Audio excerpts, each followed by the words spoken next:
On voit bien qu'aujourd'hui, pour réussir sur Instagram, il ne faut pas avoir du talent, il faut avoir un gros cul. C'est différent.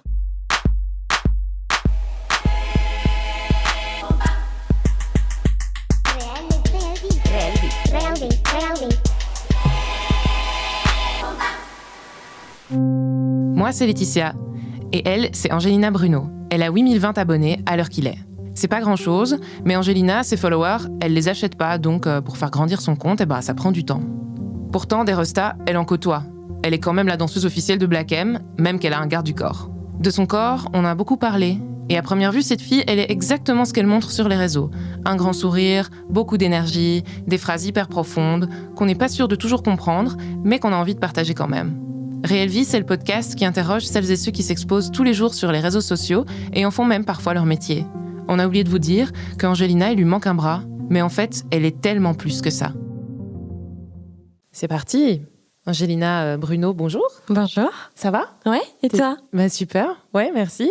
Je trouve qu'on est super bien là dans notre petit coin enregistrement. Ah mais de ouf. Moi je resterai contente. là toute la journée. Hein. Mais super, on fait ça alors. Vas-y. On discute, moi je suis ok, on discute toute la journée de ton Instagram. C'est pas génial. de problème, je suis sûre qu'il y a plein de trucs à te dire. Effectivement, je pense aussi. Ouais. Justement, je vais aller dessus là. Mais y a plein de vidéos de toi qui dansent, effectivement, c'est quand même quelque chose qui revient souvent. Oui. Bon voilà, c'est le premier mot de ta bio, c'est ça. Oui. Y en a une que j'ai particulièrement kiffée, mais c'est pour ton t-shirt en fait. Ah ouais ? J'avoue tout. C'est le t-shirt Dragon Ball. Ah ouais, Tu vois ? mais oui. Et en fait, on a complètement bugué parce que tu ressembles trop à la copine de Vegeta. Ah, Tu Bulma ? trouves pas ? Ouais. Attends, c'est Bulma ? Ouais. Mais de ouf, j'ai quelqu'un qui m'appelle comme ça.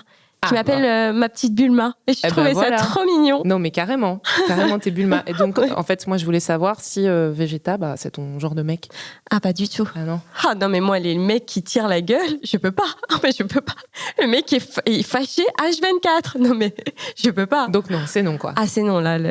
Après, le corps, j'avoue que Végétal est pas mal, quand même. C'est un bien peu foutu, tu vois. C'est un peu là que je voulais t'amener. Voilà. Mais non, je préfère quelqu'un qui sourit beaucoup plus dans sa vie et qui est content de vivre. Voilà.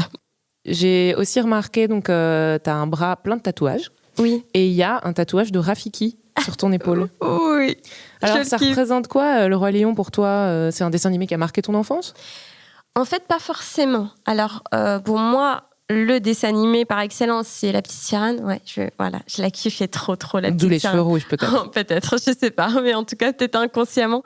Et du coup, Rafiki a été, pour moi, dans mon histoire de bras, enfin de tatouage, il représentait vraiment mes deux côtés. C'est-à-dire, autant je peux m'asseoir et être très sérieuse et vraiment débattre ou être intérieure, et autant je peux me marrer de tout et je peux avoir l'air d'être une fille parfois peut-être superficielle et complètement vide. Et c'est ce que j'aime chez Rafiki. Quand on le voit comme ça, il a l'air un peu débile et les gens ne lui donnent pas forcément la crédibilité qu'il a réellement. Et pour moi, le tatouer sur ma peau... Bon, c'est vrai, sur le coup, je me suis dit, Angelina, tu vas vraiment te tatouer Rafiki jusqu'à la fin de tes jours ? Oui, vas-y. Et pas de regret ? Pas de regret. Et puis, il est en position de méditation, ce qui, moi, j'adore méditer. Donc, ça correspondait totalement à ma personnalité, finalement. Donc c'est vraiment un personnage auquel tu pouvais t'identifier, en fait. Oui, exactement. C'est important. Moi, ça me faisait penser aux dessins animés qui, moi, m'ont marqué quand j'étais jeune ou ado. Et, j'adorais Ranma 1/2, par exemple, tu vois, pour la représentation des personnages en dehors des normes, etc. Oui. Et est-ce que c'est important pour toi de pouvoir s'identifier justement à des personnages dans la fiction, dans la culture populaire, etc. Complètement. Moi, je dirais que pour moi, un grand artiste, quelqu'un qui réussit dans la vie, est quelqu'un qui s'inspire des autres constamment. C'est pas possible de ne pas s'inspirer de l'autre. Alors, bien évidemment, parfois on s'inspire, parfois on se compare, parfois on se dénigre, mais l'inspiration, on se copie tous. Par exemple, il y a ce petit garçon que tu as rencontré dans la vraie vie, là, Gauthier, oui. Qui est un petit danseur. Qu'est-ce que ça fait de rencontrer ces gens en vrai, alors que tu les inspires au quotidien, en fait ? Oui, je pense que ça m'a fait très, très bizarre. En fait, je veux dire, moi aussi, je suis fan de personnes. Hein. La première fois que j'ai rencontré Soprano, j'étais une petite fille de 15 ans. Je me suis dit, Angelina, sois une femme. Qu'est-ce qu'il y a ? À l'intérieur de moi, je tremblais.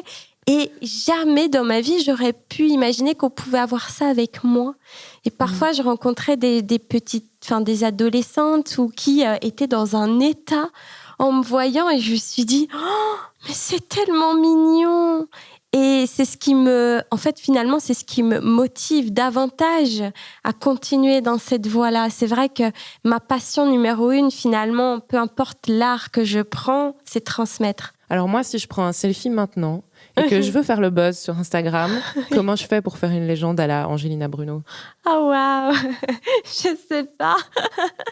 En vrai, c'est, tu sais, quand je fais une photo, j'essaie de la sentir et de sentir qu'est-ce qui pourrait être intéressant à ressortir.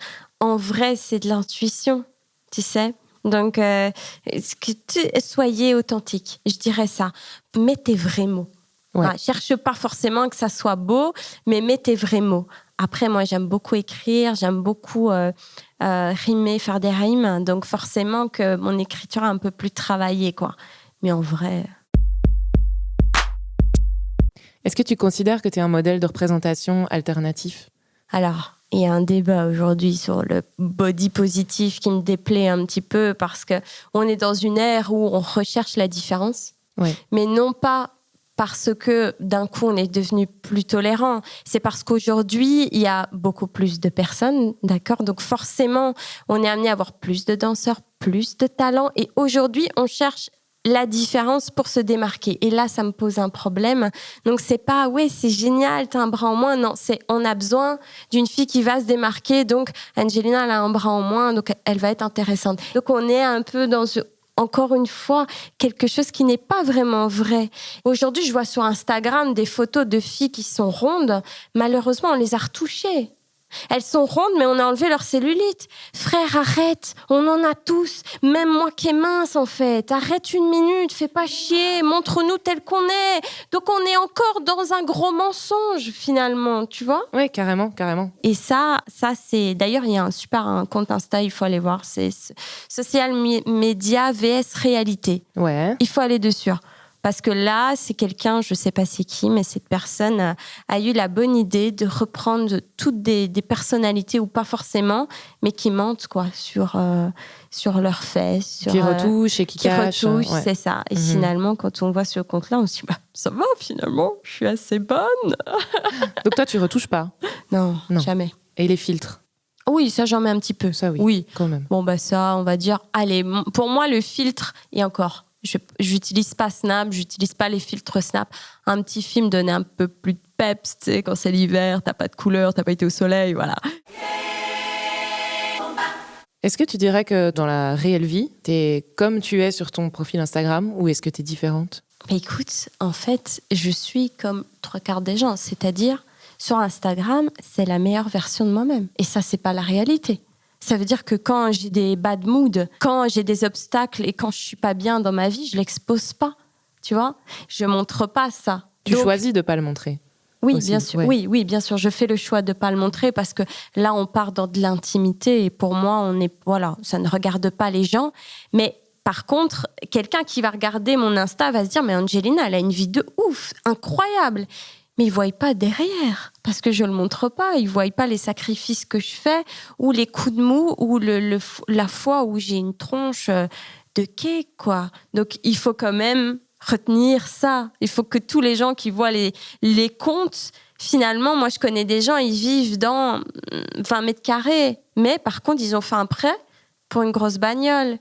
Et ils se filment sans cesse dans leur grosse bagnole. Alors, c'est génial. Les gens, ils se disent, putain, il est blindé, réussi. Le frère, il a réussi. Là, oui, le frère, il n'a pas réussi. Regarde, ça vient en vrai, tu vois. Donc, il ne faut pas oublier. Non, je ne suis pas ce que je montre sur les réseaux dans la vraie vie. En tout cas, c'est une infime partie de moi. Parce que la personne, l'artiste, et ça, les gens l'oublient, n'est pas la personne qu'elle est au quotidien. L'artiste et la personne qu'elle est, c'est deux choses différentes. Moi, en tant qu'artiste, je suis ce que je suis. En tant que personne, je suis comme tout le monde. Je manque de confiance, je suis vulnérable. Je monte sur scène. Là, je te prie de me croire que non. Là, je me mets dans la peau d'Angelina et je suis quelqu'un d'autre. Alors, c'est vrai qu'après, je pense vraiment que la personne extérieure ne se rend pas compte quand on est artiste, d'un coup. Même moi, avec le peu de popularité, je m'en rends compte finalement, les gens, d'un coup, ils vous adulent, ils vous mettent sur un piédestal, c'est incroyable. Et surtout, ils vous nourrissent d'une reconnaissance qui devient vite une drogue. Donc, je pense réellement qu'il faut garder à chaque fois ses pieds sur terre et se dire, les gars, quand on va aux toilettes, on fait tous la même chose. Et il faut garder ça en tête pour ne pas décoller finalement et se prendre le melon, quoi. Angelina, merci beaucoup. Merci à toi. D'avoir accepté cette invitation dans Réelle Vie. C'était génial. On a passé un beau moment en tout cas. Excellent moment et on te retrouve sur les réseaux de toute façon. Oui, toujours, comme toujours. Réelle Vie est un podcast de la RTBF, créé et réalisé par Laetitia Finizio, Elisabeth Meur-Poniris et Héloïse Rouard. Il est produit par CLNK et la musique est signée Jonathan Manzito. Tous les épisodes de Réelle Vie sont disponibles sur Ovio et sur les applis de podcast. Bye!